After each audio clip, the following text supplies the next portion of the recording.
Assalamualaikum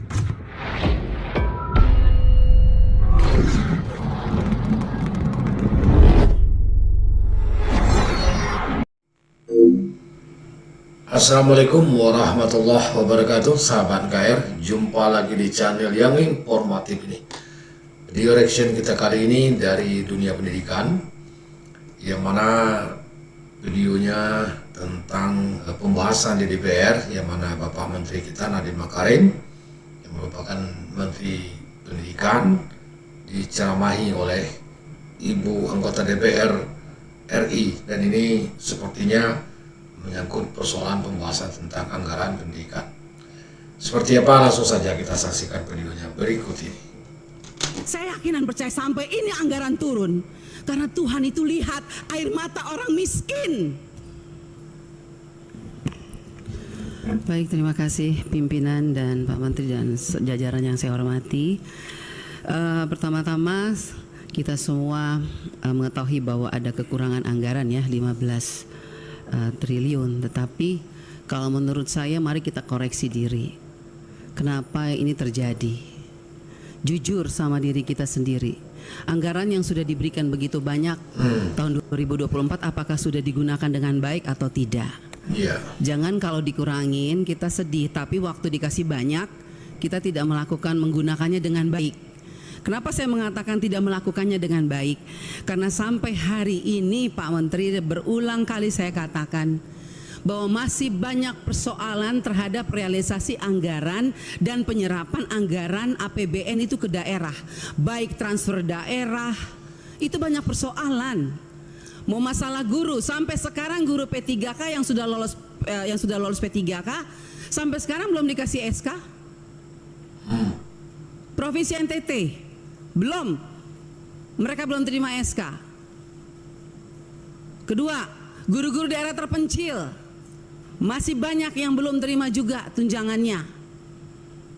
Ketiga, banyak bangunan-bangunan sekolah yang masih terbengkalai padahal dari 2021 anggarannya.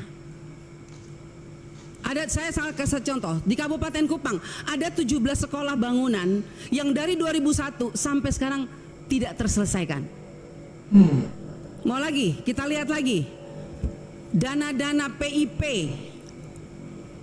Nah, makanya kemarin saya mengatakan bahwa kalau KPK memberikan rekomendasi kepada Kemendikbud, harusnya Kemendikbud sadar.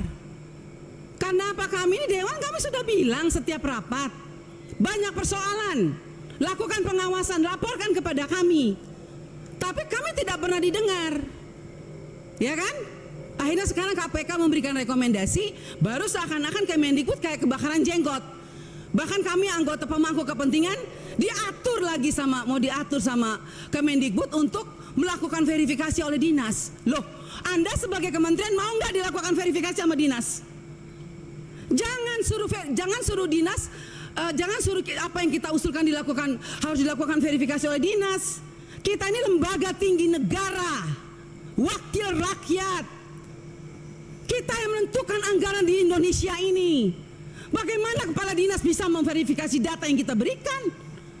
Anda sebagai kepala kementerian mau nggak diverifikasi sama dinas?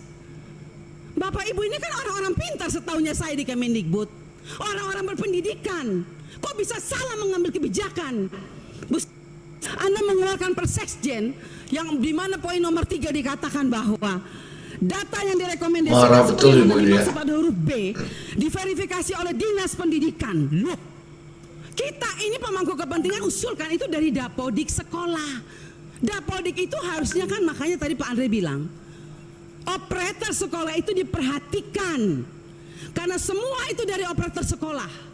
Kepala sekolah aja kadang-kadang tidak tahu apa yang terjadi dilakukan oleh operator sekolah. Dinas Pendidikan juga nggak tahu.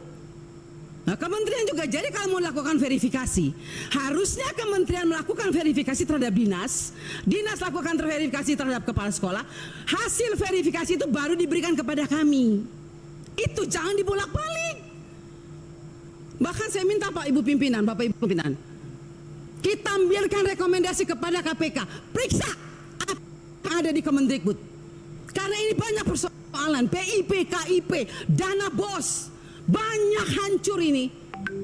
Tolong Ibu, saya minta Pak Pimpinan, kita berikan rekomendasi kepada KPK, periksa dari 2021, 2022, 2023. Nggak usah tambah anggaran kalau memang banyak korupsi uang negara habis, bukan untuk rakyat. Saya marah Pak Menteri untuk sekian kalinya.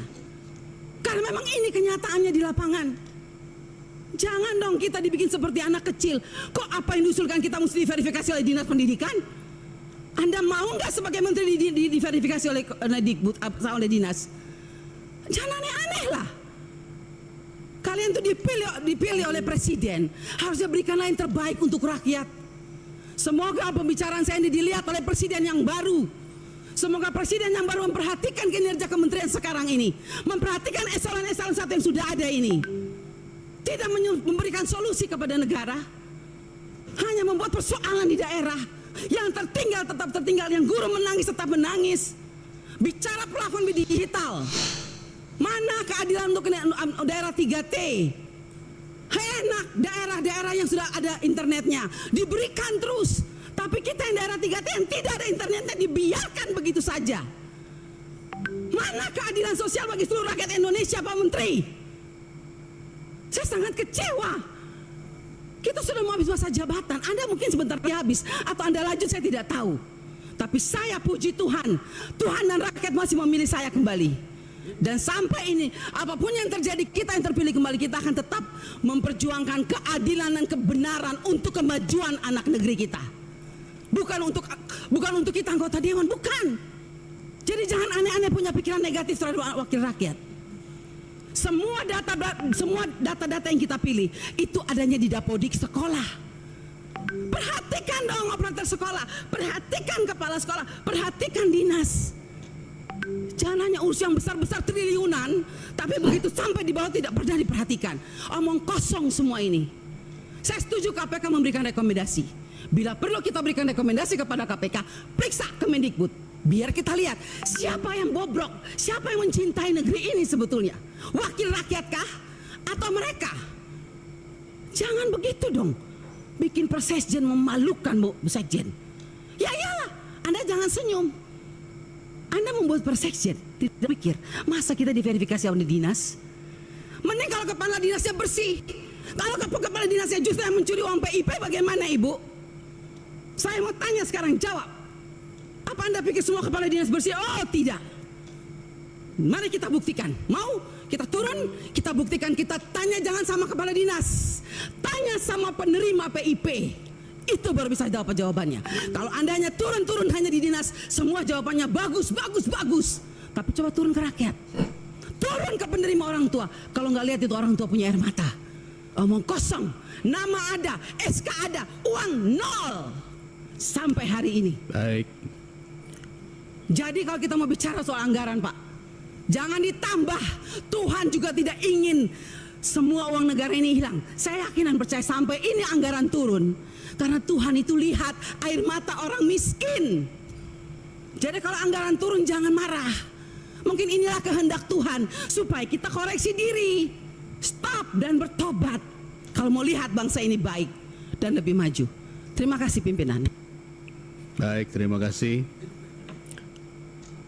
Iya, itu ya sahabat KR, Ibu anggota DPR kita seperti betul-betul marah ya persoalan masalah pengelolaan dunia pendidikan di negara kita ini. Demikian video reaction kita kali ini. Terima kasih atas kebersamaannya. Ketemu lagi di video reaction berikutnya. Assalamualaikum warahmatullahi wabarakatuh.